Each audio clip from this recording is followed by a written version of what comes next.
Hey everybody, welcome to another one of Chris's beer reviews. For those who are used to watching my videos, I'm sure you're wondering what the heck is going on here.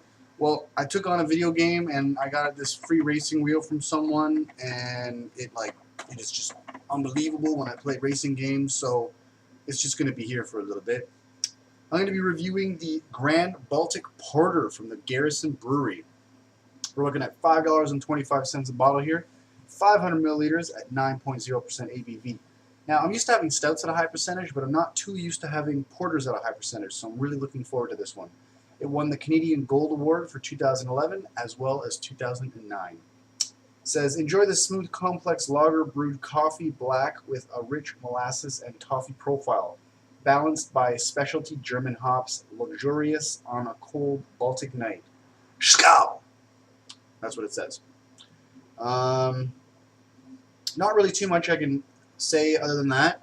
We're looking at a brewery from Halifax, Nova Scotia, and the brewery is brewing at such high volumes now that they've actually had to compensate for the fact that the world has a worldwide shortage of hops. Why do we ask? Because hops are becoming incredibly demanding. People are starting to brew with more hops in the world right now than they've ever been in this entire lifetime on this planet. So the whole point of me getting at this is that Garrison Brewery is actually brewing their own, growing their own hops to throw into their brews, which is really cool. I'm going to be reviewing it with the Innocent Gun branded glass. I rinsed it out. Everything's all good. All right.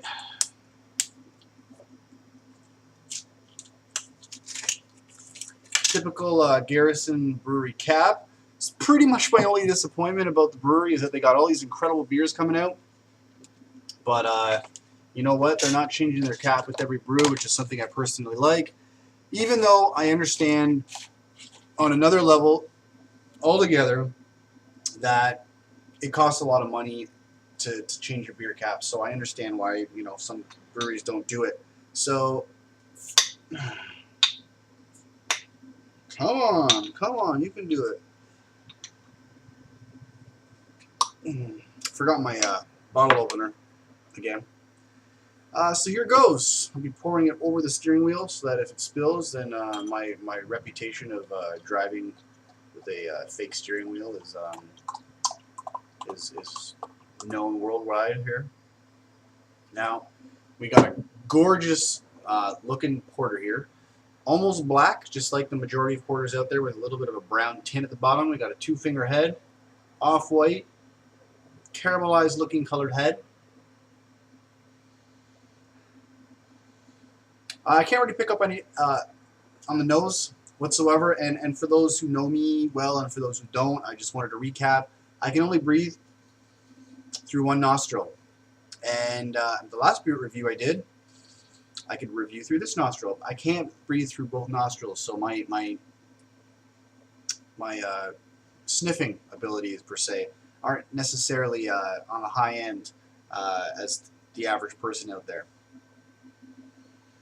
I'm just smelling blackness. Here goes.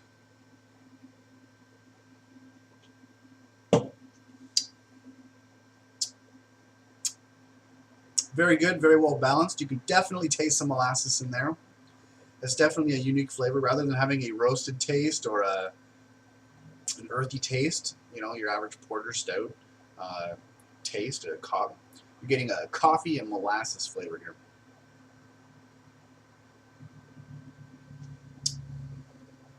The fact that it is 9% ABV could be surprising to most.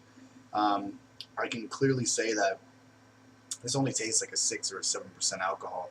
This is definitely a high quality brew here.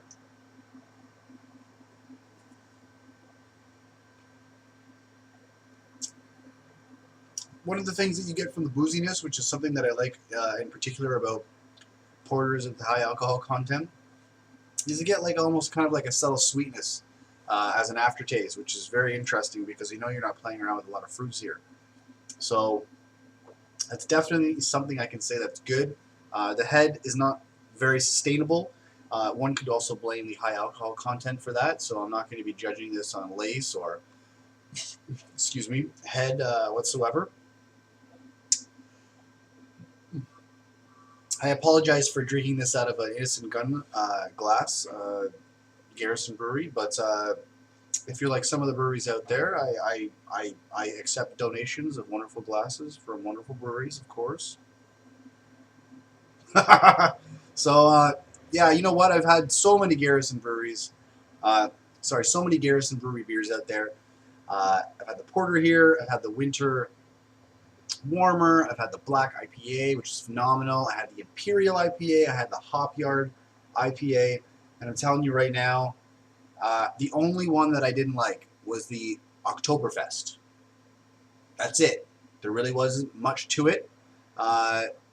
You know, for some reason, when people come up with Oktoberfest beers, I'm surprised that they don't come up with something that's a little bit more pumpkin-y. So when people come up with brews that aren't Oktoberfest beers, they usually tend to come with pumpkin spice, pumpkin pie brews. So I guarantee you right now that if the Garrison Brewery were to come out with a pumpkin spiced or pumpkin pie flavored beer, that it would be scrumptious. Truly a wonderful Canadian brewer. So, Garrison, I thank thee. Wonderful porter. I could drink this. I could drink this at any point. I could drink this slowly. I could drink this as it was a little bit warmer. I could drink it at a little bit colder. I could drink it throughout the day, and I could drink it throughout the night, depending on weekday, as long as I'm not working, as long as I don't gotta go to work. And that's the best that I can tell you, people. This is a really good beer. Another thing that I'll touch base with you on very briefly is the viscosity of this beer. It's very much like a porter. It's not too thick. It's not too smoothie. It's not too gritty. None of the above. It's if anything, it kind of for a high alcohol percentage beer, this is going to be hard for people to believe, but it almost goes down like water. And when I say it goes down like water, I'm not talking about the effect of carbonation. I'm not talking about any of that stuff. I'm just talking simply it goes down, and the smoothness. It literally resembles water. That is how I define a porter in comparison to a stout. And if you really don't know the difference between the two, a stout is also another dark beer that is very similar to the porter. There are the two types of beer that are out there that are probably the most common with one another.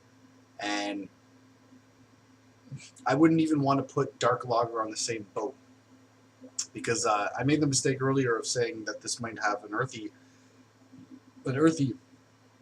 taste, but the dark lagers in general are the ones that usually typically have an earthy, almost nutty, woody approach in comparison to a roasted molasses kind of coffee approach, which has always generally been on the porter and the stout side. So if you know what I'm talking about, please agree with me.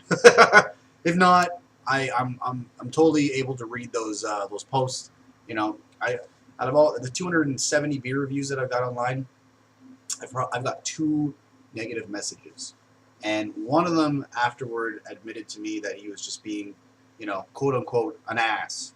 So there's one out of all the comments that I've gotten. If you got any positive or negative criticism, please, I swallow it all. I take everything with a grain of salt, and I try to be as responsive to these emails and as developing from these emails as possible. So please help me out.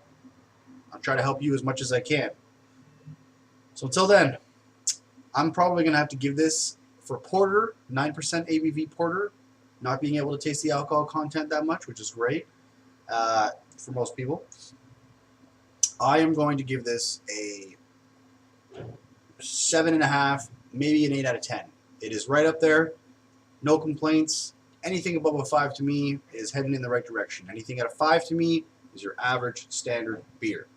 So if anyone's thinking 7.5, 8.5, no, 7.5, 8, that's not too much, that's not too little. At least you have a little bit more of an understanding as to why I'm rating it the way that I am. So straight to my PSA.